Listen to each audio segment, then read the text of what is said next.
Dear students, welcome to my channel tips on mathematics. So guys, आज का जो video है मैं इसमें जो है डिस्कस करने वाला हूं आप लोगों के साथ momentum and change in momentum. देखिए, मैकेनिक्स का जो डायनामिक्स पार्ट है उसका एक मोस्ट इंपॉर्टेंट टॉपिक है ये, ठीक है ना, मोमेंटम और चेंज इन मोमेंटम। देखिए, ये जो टॉपिक मैं आज बना रहा हूँ, इस टॉपिक पर जो वीडियो मैं आज बना रहा हूँ, इस टॉपिक को समझना जरूरी है। बिकॉज आगे के लेक्चर में जो है मैं लूँगा न्यूटन का सेकंड लॉ, ठीक है ना, उसमें मैं डिस्कस करूंगा न्यूटन का सेकंड लॉ। तो न्यूटन का जो सेकंड लॉ है उसको समझने के लिए सबसे पहले आप लोगों को जानना जरूरी है कि मोमेंटम क्या होता है किस ऑब्जेक्ट का, और मोमेंटम, चेंज इन मोमेंटम क्या होता है, ठीक है। तो ये दो अलग अलग वर्ड हैं, ठीक है। तो चेंज इन मोमेंटम समझने से पहले हमें समझनी जरूरी है मोमेंटम। तो देखिए, मोमेंटम हमारा कुछ ऐसा कुछ नहीं है, मोमेंटम एक सिंपल सा वर्ड है और उसको हमें थोड़ा सा समझना है। वीडियो थोड़ा लेंदी हो सकता है, ठीक है, क्योंकि इसमें डिस्कस करने वाली चीज़ें ज़्यादा है और समझने वाली चीज़ें ज़्यादा है, ठीक है। सिर्फ डेफिनेशन बोलने से इसमें कुछ होने वाला नहीं है। तो चलिए देखते हैं हम यहाँ पर कुछ डेली लाइफ के एग्जाम्पल्स, और उस एग्जाम्पल से जो है हम यहाँ पर मोमेंटम को समझेंगे। उसके बाद हम समझेंगे चेंज इन मोमेंटम क्या होता है। तो देखिए, आपके पास सपोज करिए कि जो है एक बहुत भारी सा एक ऑब्जेक्ट है। भारी सा ऑब्जेक्ट कहूँ तो यहाँ पर बहुत भारी ऑब्जेक्ट क्या हो सकता है, कोई ट्रक हो सकता है ना। तो चलिए लेते हैं यहाँ पर एक ट्रक, और दो ऑब्जेक्ट का एग्जांपल लेते हैं, एक भारी ऑब्जेक्ट लेते हैं और एक उससे थोड़ा सा कम वेट वाला ऑब्जेक्ट लेते हैं। तो जो भारी ऑब्जेक्ट होगा यहाँ पर हम मान लेते हैं कि वो हमारे पास क्या है, एक ट्रक है, बड़ा सा ट्रक है, ठीक है, एक बड़ा सा ट्रक है ये, ठीक है, एक बड़ा सा जो है हमारे पास क्या है, ट्रक है। अब ये जो ट्रक है ना, वो आप ये समझ लीजिए लोडेड है, तो थोड़ा सा और ज़्यादा वेट इसका बढ़ जाएगा। तो हम यहाँ पर मान लेते हैं कि इस ट्रक का जो वेट है वो हमारा 100 kg है, ठीक है, 100 kg है। अब यहाँ पर मैं एक और ऑब्जेक्ट लेता हूँ आप लोगों के लिए। एक मैं जो है यहाँ पर साइकिल कंसिडर करता हूँ। साइकिल तो आप लोग सभी देखे होंगे। तो साइकिल देखिए, ये मैं इसको ऐसे बनाने की कोशिश करता हूँ थोड़ा सा, ठीक है। ये साइकिल हो गई आपके, ये साइकिल होगी। अब आपको देखिए, ये साइकिल का वेट भी हम यहाँ पर दे देते हैं। मान लेते हैं इसका साइकिल का जो वेट है वो आपका क्या है, 25 kg समथिंग मान लीजिए। इस साइकिल का जो वेट है वो 25 kg है, हमने ये मान लिया है। अब दो ऑब्जेक्ट हमें मिल गए यहाँ पर। अब इस ऑब्जेक्ट के एग्जाम्पल के हेल्प से जो है हम यहाँ पर मोमेंटम को पढ़ेंगे। देखिए, अब आपसे बोला जाए कि इस ऑब्जेक्ट को, इस भारी सा ट्रक है, इस ट्रक को जो है आपसे बोला जाए कि आप जो है फोर्स लगाइए और उसको क्या करिए, उसके इनिशियल पोजीशन से डिस्प्लेस करिए, ठीक है।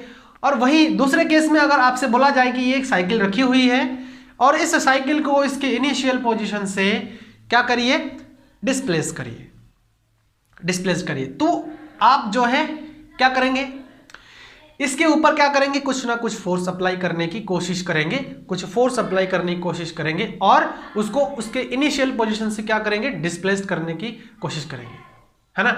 तो फोर्स लगा करके इसको क्या करेंगे, आप डिस्प्लेस करेंगे। अब यहां पर फोर्स का मैग्नीट्यूड डिपेंड करेगा कि आप किस ऑब्जेक्ट के साथ कितना फोर्स जो है अप्लाई कर रहे हैं, है ना, कितना फोर्स अप्लाई कर रहे हैं। देखिए, ये भारी सा जो है ट्रक है, इसका जो वेट है वो हमारा 100 kg है।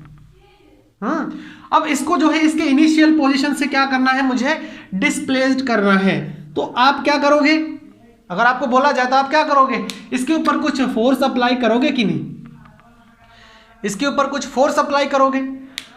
तो फोर्स अप्लाई जब करोगे तभी ये डिस्प्लेस्ड होगा। अब यहां पर फोर्स कितना अप्लाई करोगे, देखिए ऑब्जेक्ट भारी है तो कहीं ना कहीं आप ज्यादा फोर्स अप्लाई करोगे इसको हटाने के लिए, है ना। और अगर इसको बोला जाए कि इसको हटाना है तो इस पर भी आप क्या करोगे, फोर्स तो दोनों ही कंडीशन में अप्लाई कर रहे हो, लेकिन दोनों ही कंडीशन में फोर्स का मैग्नीट्यूड डिफरेंट होने वाला है। ऐसा क्यों, इसका जो ऑब्जेक्ट का जो मास है, जो वेट है, वो आपका जो है क्या है, 25 kg। तो कहीं ना कहीं इसको इसकी इनिशियल पोजीशन से हटाने के लिए आपको जो है कम फोर्स अप्लाई करना पड़ेगा इसके कंपैरिजन में, है ना, क्योंकि ये भारी है बहुत ज़्यादा। तो इसको हटाने के लिए आपको क्या करना पड़ रहा है, ज़्यादा फोर्स अप्लाई करना पड़ रहा है, समझे इस चीज़ को। और ये साइकिल है जिसका वेट अब 25 kg है, तो इसको हटाने के लिए आपको थोड़ा सा कम फोर्स अप्लाई करना पड़ेगा। तो यहाँ पर जो फोर्स है वो ऑब्जेक्ट के मास पर डिपेंड किया, क्या कंक्लूजन निकला कि फोर्स है, फोर्स जो है उसके ऑब्जेक्ट के मास पर डिपेंड करता है। कैसे? अगर मास ज़्यादा है या फिर वेट ज़्यादा है तो वहाँ पर जो है फोर्स हमें ज़्यादा अप्लाई करना पड़ता है, फोर्स का मैग्नीट्यूड भी क्या हो रहा है, ज़्यादा हो रहा है। और अगर मास कम है, वेट कम है, तो वहाँ पर जो है उस ऑब्जेक्ट को डिस्प्लेस्ड करने के लिए फोर्स जो है हमें कम अप्लाई करना पड़ रहा है। तो हम यहाँ पर क्या ऐसे बता सकते हैं, फर्स्ट कंक्लूजन हम यहाँ पर बता सकते हैं कि जो फोर्स है वो आपका डायरेक्टली प्रोपोर्शनल हो गया किसके, उस ऑब्जेक्ट के मास के। होप कि ये कॉन्सेप्ट आप लोगों को अच्छे से क्लियर हो गया है। ऑब्जेक्ट के मास पर डिपेंड कर गया जो फोर्स है, जितना मास होगा उतना ज़्यादा फोर्स उस पर अप्लाई हमें करना पड़ेगा। अब देखिए एक कंडीशन हम और लेंगे और उस कंडीशन में हम ये एनालाइज करेंगे क्या फोर्स जो है किसी ऑब्जेक्ट के वेलोसिटी पर डिपेंड करता है, तो कैसे डिपेंड करता है वो भी हम यहाँ पर एनालाइज करते हैं। देखिए यहाँ पर जो है हम एक और एग्जाम्पल के थ्रू इस चीज़ को समझेंगे।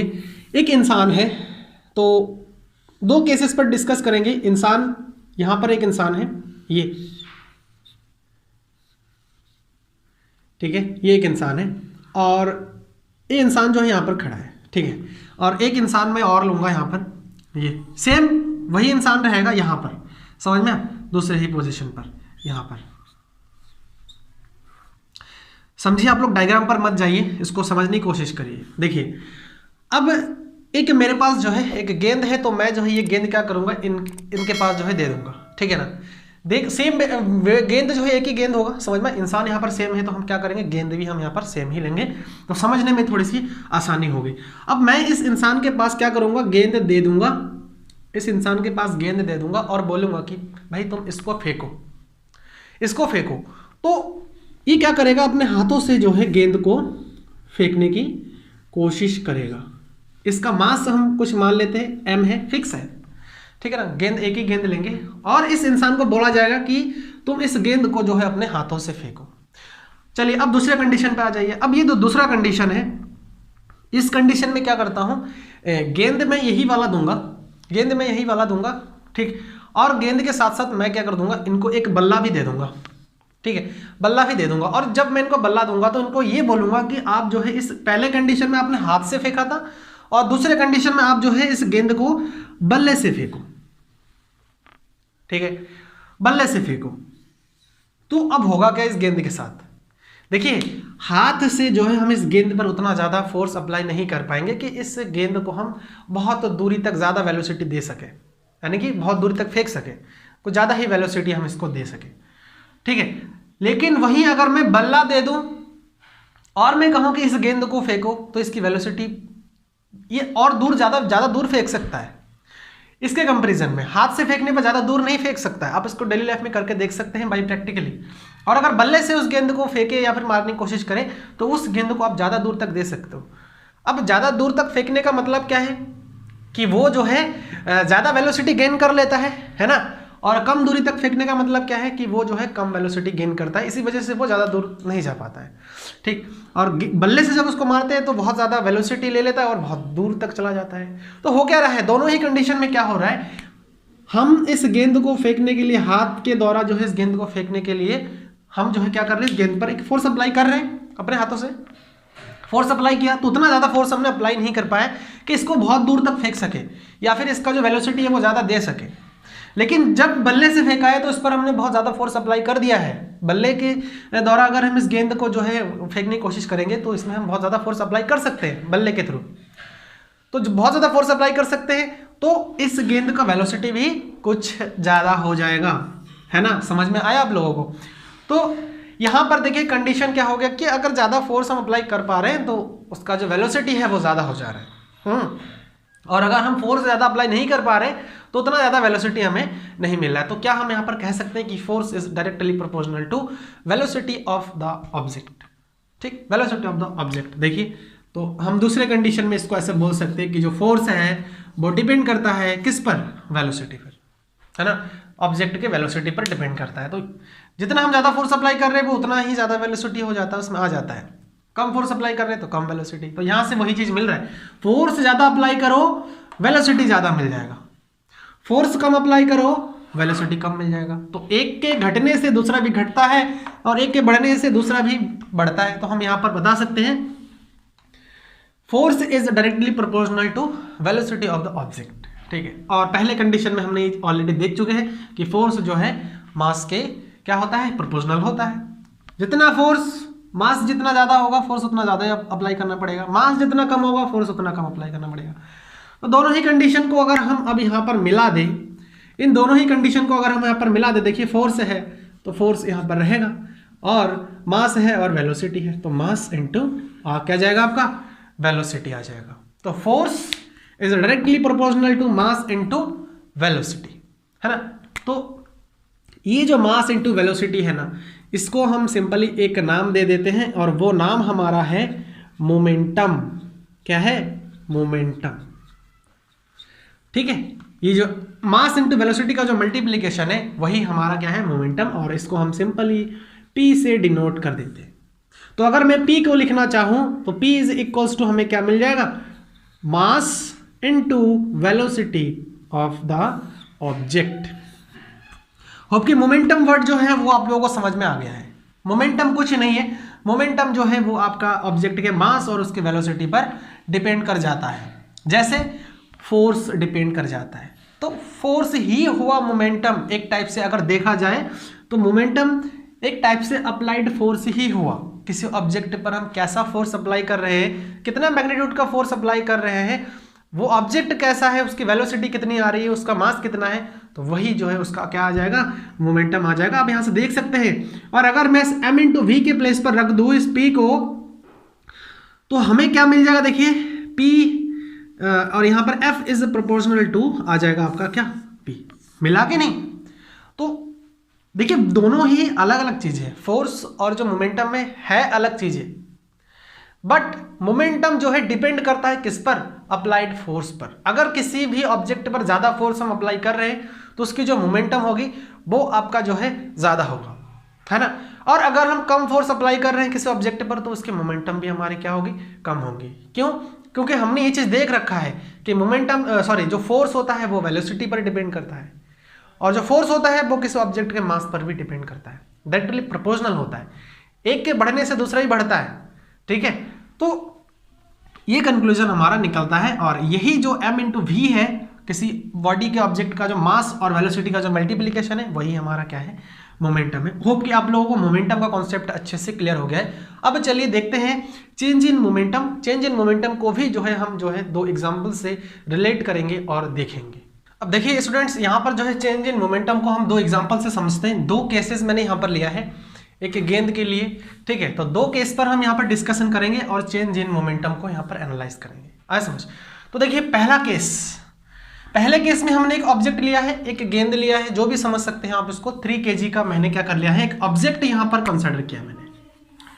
और दूसरे केस में भी मैंने जो है वही सेम ऑब्जेक्ट 3 kg का मैंने यहाँ पर कंसिडर किया है। ठीक है, तो पहले केस और दूसरे केस को साथ में जो है एनालाइज करेंगे। देखिए अब इस ऑब्जेक्ट को मुझे क्या करना है, इस गेंद को समझ लीजिए कि इस गेंद को यहां से मुझे इस P पॉइंट पर फेंकना है। P पॉइंट पर फेंकना है, ये समझ लीजिए। तो मुझे इस गेंद को P पॉइंट पर फेंकना है, तो मैं क्या करता हूं, मैं उस पर जो है थोड़ा सा फोर्स अप्लाई करता हूं। ठीक है, थोड़ा सा फोर्स अप्लाई करता हूं। तो थोड़ा सा फोर्स अप्लाई करने से हमने इसके प्रीवियस में देखा था, मोमेंटम में देखा था कि हम अगर कम फोर्स अप्लाई करते हैं तो वेलोसिटी जो है उस ऑब्जेक्ट का क्या हो जाता है, कम हो जाता है। तो देखिए हमने क्या किया, कम फोर्स अप्लाई किया तो हमें वेलोसिटी मान लीजिए कुछ मिला 10 मीटर पर सेकंड का।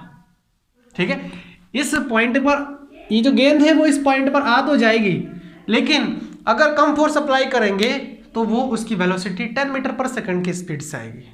ठीक है, दूसरे ही केस में आ जाइए आप, सेम गेंद है। अब हम क्या करेंगे, अकॉर्डिंग टू इसके हम यहाँ पर ज्यादा फोर्स अप्लाई करेंगे। देखिए मोर फोर्स, हम ज्यादा फोर्स अप्लाई करेंगे इस ऑब्जेक्ट पर। ऑब्जेक्ट का मास सेम है, ध्यान रखिए, ऑब्जेक्ट का मास सेम है और ज्यादा फोर्स, इससे ज्यादा फोर्स हम इस पर अप्लाई करेंगे तो क्या होगा, अगर ज्यादा फोर्स अप्लाई करेंगे तो वेलोसिटी भी क्या हो जाएगी, हमारी ज्यादा हो जाएगी। तो v यहाँ पर हम मान लेते हैं कि वो आया क्या हमारा 20 मीटर पर सेकंड का वेलोसिटी मिल गया। कब, जब हम इसी सिमिलर ऑब्जेक्ट पर ज्यादा फोर्स अप्लाई किया। ठीक है, यहां पर भी आप समझ सकते हैं कि इस गेंद को आपको इस P पॉइंट पर लाना है। ठीक है, P पॉइंट पर लाना है, तो यहां पर ज्यादा फोर्स अप्लाई करेंगे तो हमारा जो वेलोसिटी हो जाएगा वो ज्यादा हो जाएगा। अब देखिए गेंद इनिशियली हमारा क्या था, इनिशियली हमारा जो है रेस्ट में था, और जब रेस्ट में है तो उसका इनिशियल वेलोसिटी हमारा क्या होता है, 0 होता है, 0 मीटर पर सेकेंड, ये आप समझ सकते हैं। और यहाँ पर भी स्टार्टिंग में गेंद रेस्ट में था तो इसकी जो इनिशियल वेलोसिटी है वो क्या हो जाएगा, ये भी हमारा 0 हो जाएगा, 0 मीटर पर सेकेंड। आया समझ में, 0 मीटर पर सेकेंड। अब देखिए पहले केस में चेंज इन मोमेंटम कितना हुआ। पहले केस में हम बात करते हैं change in momentum, change in momentum. देखिए चेंज इन मोमेंटम को हम यहां पर लिखते हैं डेल्टा पी, क्योंकि मोमेंटम को मैंने बताया था पी से लिखते हैं, और चेंज इन मोमेंटम को मैं क्या करूंगा, डेल्टा पी से लिखूंगा। तो चेंज इन मोमेंटम जो हमारा होता है ना, वो हमारा होता है फाइनल, देखिए मोमेंटम ऑफ फाइनल मोमेंटम और माइनस इनिशियल मोमेंटम। आया समझ में, final momentum minus initial momentum होता है। अब देखिए यहाँ पर फाइनल दोनों सेम हो जा रहा है तो कुछ हम यहाँ पर डिनोट कर सकते हैं। स्टार्टिंग यहाँ पर था तो यहाँ पर जो ऑब्जेक्ट का मोमेंटम था वो आप समझ सकते हैं कि वो हमारा P1 है, और जब यहाँ पर आया तो उस ऑब्जेक्ट का हम मान लेते हैं कि जो मोमेंटम हुआ वो क्या हुआ, P2 हो गया। तो फाइनल मोमेंटम हमें कितना मिला, P2, और इनिशियल जो मोमेंटम था वो हमारा क्या है, P1 है। हमने ये चीज़ माना है, थोड़ी देर के लिए मान लेते हैं, ठीक।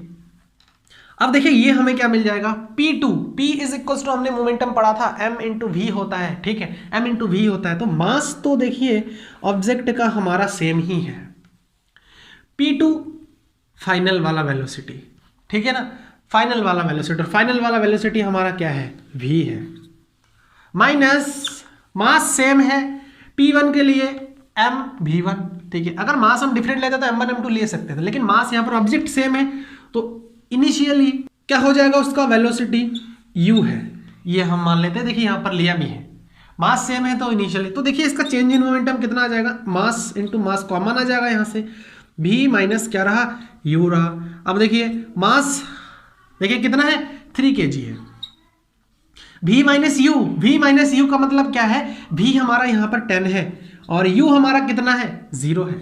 तो अगर हम इसको रखेंगे कैलकुलेट करेंगे तो 10 3 30। और चेंज इन मोमेंटम इस पहले केस में हमारा कितना आया, 30 आया है। यहाँ पर अब इसका यूनिट क्या हो जाएगा, देखिए मास का हमारा होता है kg, मास का हमारा क्या होता है kg, और वेलोसिटी का हमारा होता है मीटर पर सेकेंड। होप कि आप लोगों को पहला केस में चेंज इन मोमेंटम समझ में आ। चेंज इन मोमेंटम देखिए, चेंज इन मोमेंट, चेंज होने का मतलब क्या है, किसी ऑब्जेक्ट मैंने देखिए चेंज होने का मतलब आप थोड़ा समझिए, पर हम सबट्रैक्ट क्यों कर रहे हैं इस चीज को। अब देखिए मार्केट में आप अगर जाएंगे ना तो वहां पर जो है क्या होगा, आप मान लीजिए कि एक दिन आप गए कपड़े खरीदने के लिए और वहां पर जो है आपका प्राइस 500 था, आपका एक जीन्स खरीदना है, उसका जो प्राइस है 500 था। फिर आपने नेक्स्ट डे आप गए, फिर वहां पर जो उस सेम जीन्स है उसका जो प्राइस आपका हो गया वो आपका मान लीजिए 700 हो गया। तो अगर आपसे पूछा जाए कि चेंज इन प्राइस क्या हुआ, चेंज इन प्राइस, तो क्या करेंगे आप, 700 में से उस 500 को क्या कर देंगे, घटा देंगे। तो फाइनल हमारा कितना था 700, और इनिशियली कितना था जब पहले दिन गए तो 500 था। तो फाइनल में से इनिशियल को सब्ट्रैक्ट कर रहे हैं तभी तो आपको चेंज मिल रहा है, चेंज इन प्राइस। तो चेंज इन प्राइस आप यहाँ पर इसको भी चेंज इन मोमेंटम को एज इट इज समझ सकते हैं कि हमें यहाँ पर माइनस करना पड़ेगा, ठीक है।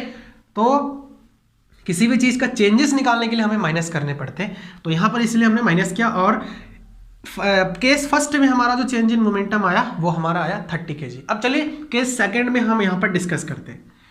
इसमें हमारा वही चेंज इन मोमेंटम को डेल्टा पी से दिखाएंगे, और फाइनल को हम वही P1 मानेंगे, और सॉरी फाइनल इनिशियल को हम P1 मानते हैं और फाइनल को हम मान लेते हैं कि P2 है ना, P2 है। तो यहाँ पर भी वही फाइनल माइनस इनिशियल, और फाइनल माइनस इनिशियल फॉर्मूला लगाइए। फिर P2 के लिए हमारा क्या हो जाएगा, ऑब्जेक्ट का मास का ऑब्जेक्ट सेम है, भी आ जाएगा, माइनस इनिशियल वेलोसिटी आपको पता है कि हम u से दिखाते हैं, तो यहाँ पे लिखा भी है मैंने, m मास वही है और वेलोसिटी हमने इनिशियली जो है u माना है, ठीक है। अब देखिए यहाँ पर रखिए, यहाँ पर मास हमारा कॉमन आ जाएगा v माइनस u। अब देखिए m हमारा वही 3 kg है, v हमारा जो वेलोसिटी है वो हमारा क्या है 20 फाइनल वाला, और इनिशियल वाला हमारा क्या है 0 है। तो यहाँ से मल्टीप्लाई करेंगे 3 और 20 इंटू 20, तो कितना आ जाएगा 3 2 6 60, और जो मोमेंटम है, मोमेंटम का जो हमारा यूनिट होता है वो हमारा केजी मीटर पर सेकेंड होता है। ठीक है, तो डेल्टा पी ये चेंज इन मोमेंटम हमारा सेकंड केस में आया है। क्या आया है? सेकंड केस में हमारा चेंज इन मोमेंटम क्या आया है? 60 केजी मीटर पर सेकंड। और पहले केस में हमारा क्या आया change in momentum? 30 KG metre पर सेकंड आया। तो आप लोग एक चीज समझ सकते हैं, यहां पर ज्यादा फोर्स अप्लाई किया तो उस ऑब्जेक्ट का चेंज इन मोमेंटम क्या आया? ज्यादा आया। देखिए यहां पर हमने ज्यादा फोर्स अप्लाई किया था कि नहीं? फोर्स हमने ज्यादा अप्लाई किया तो देखिए चेंज इन मोमेंटम यहां पे 60 आया, और यहां पर हमने जो है कम फोर्स अप्लाई किया था, तो चेंज इन मोमेंटम कितना आया था? 30 आया था, जस्ट डबल हो गया। इसका मतलब हमने यहां पर डबल फोर्स अप्लाई किया। यहां पर जितना फोर्स हमने अप्लाई किया उसका डबल फोर्स हमने यहां पर अप्लाई किया, तभी इसकी वेलोसिटी डबल हो गई। देखिए पहले 10 था, फिर यहां पर 20 हो गई जब ज्यादा फोर्स अप्लाई किया। तो चेंज इन मोमेंटम किस पर डिपेंड कर रहा है? चेंज इन मोमेंटम किस पर डिपेंड कर रहा है? अप्लाइड फोर्स पर डिपेंड कर रहा है। तो हम यहां पर क्या लिख सकते हैं इस चीज को कि force is directly proportional to change in momentum. ठीक है, force is directly proportional to change in momentum. So hope कि आज का जो हमारा लेक्चर था, जो टॉपिक था, जो कॉन्सेप्ट था, वो अच्छे से आप लोगों को क्लियर हो गया है। मैंने आज दो चीजें आपको समझा है, पहला है मोमेंटम और दूसरा है चेंज इन मोमेंटम। तो कहीं पर अगर आपको डाउट है, समझ में नहीं आया, तो मुझे आप लोग कमेंट करके बता सकते हैं कि मोमेंटम और चेंज इन मोमेंटम क्या होता है। मैं आप लोगों को पूरा हेल्प करूंगा और कहां पर आप लोगों को फोकस करना चाहिए वो भी मैं आप लोगों को बताऊंगा। सो वीडियो कैसी लगी जरूर बताएं मुझे कमेंट करके, और अगर वीडियो अच्छी लगी तो लाइक करें, चैनल को अगर सब्सक्राइब नहीं किया है तो उसे भी कर ले। And thanks for watching this video.